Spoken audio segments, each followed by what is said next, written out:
Hi, my name is Peggy Kugler, and when I first learned about politics, I knew the mayor in our town, and he was a Republican, so he lived right down the street from us, and my parents voted Republican, and I just thought that's what you did, you voted Republican, because everybody I knew did. Then as I grew up and went to high school and to college, I started to think for myself, and John Kennedy was running for president, and he sounded like a pretty good pick to me. And my future husband, my fiance at the time, was a Democrat, and was really very encouraged that somebody like John Kennedy would step up and run for president. We thought that John Kennedy was a good choice for president, and it was the first time I got to vote. So I voted for John Kennedy, and I voted Democrat ever since. Although we moved down to Virginia, my husband got a job with the government, and I started to raise a family with my husband, and was really busy at home and would vote in every election, but not really know anything about the candidates. And I was very frustrated that Virginia didn't have party ID. So I'd have to, the day before or the day of the election, have to search around and find out who was the Democrat, so I could vote for the Democrat. And then my husband died, and well, let's go back. When he worked for the government, he had a job that was politically sensitive, and he could not participate in democratic activities. And of course I didn't either because I was busy at home. But when my husband died, then I thought, well, I need to find something to do.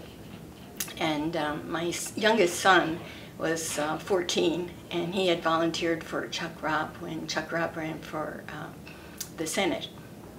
And he went in his three-piece suit and his white shirt and his tie and volunteered, and they all thought he was a college kid. And I had to drive him to the campaign office. Of course, he didn't have a driver's license, so they had no idea how young he was.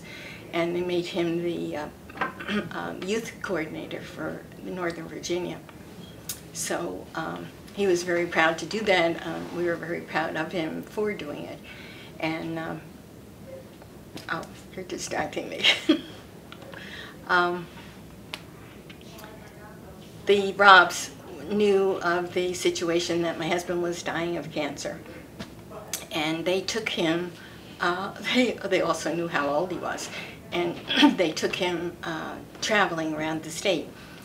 Chuck would sit in the front seat with the chauffeur, and Linda and my son Carl in the back seat. And she would tell him stories about living in the White House, and it was just so terrific. So the next time that Chuck Robb ran, Ollie North challenged him. And I said, that's impossible. There's got to be something I can do to help pay back the Robbs for being so generous with my son. So I volunteered for Chuck Robb's campaign. And it was in the summer. And they were doing this huge mailing, and they were in the pool house at the Robbs' home. And it was really, really hot. And the pool house has a roof that is on wheels, and you press a button and the roof pulls back and you see the sky and the planes flying overhead International Airport. So we were trying to cool the room off. And Linda Robb comes in and she says, who opened up the ceiling? And we said, well, it was so hot in here because they didn't have the air conditioning on. The Robbs were very thrifty. And she said that that Chuck had been out at Heckinger's, it was Heckinger's at the time, had been out at Heckinger's and bought a fan, and she pulled the fan in. Well, she pulls in this fan, and it looks like it's a fan from a wind tunnel. It's this huge fan.